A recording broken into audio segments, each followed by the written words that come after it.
Malda išlydint artimą žmogų.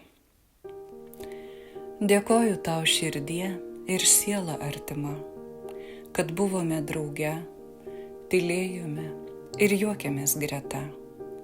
Dėkoju tavo esačiai, kuri taip nejučia, dabar jau pasirinko kitą būvį čia.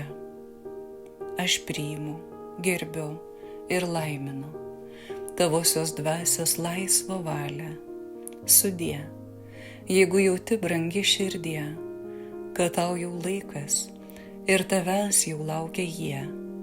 Sudie, ir iki greito tau tariu, šis trumpas laikas mūsų išsiskyrimo ištirps sraute kaip smėlio sauja delnuose, palikdama tik šypseną manam veide.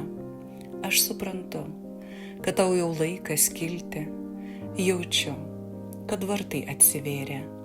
Todėl siunčiu tau savo tyrą meilę, siunčiu mintim tau šviesą, dėkingumą ir stiprybę.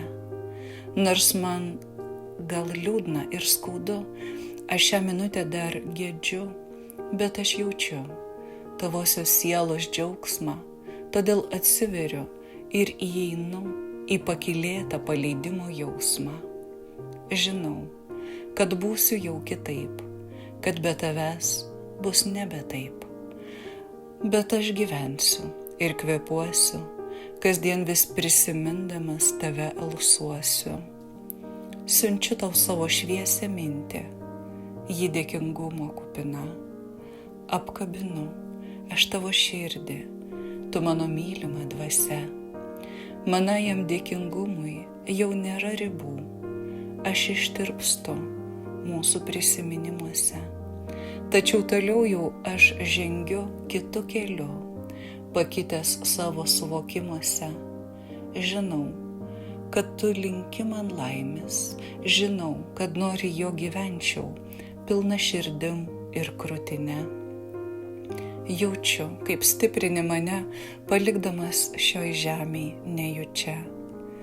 Nors ir pabūsim atskirai dabar šiek tiek, bet širdyje mes amžiai susilieja, todėl nebus man liūdna, kai ateis minutė tavo išlydėjimo. Pakilk lengvai ir paprastai, pajusk, kaip laukia jau tavęs, ir man ramu ir gera širdyje, nes išlydėsiu aš tave į mylinčias rankas Kūrėjo.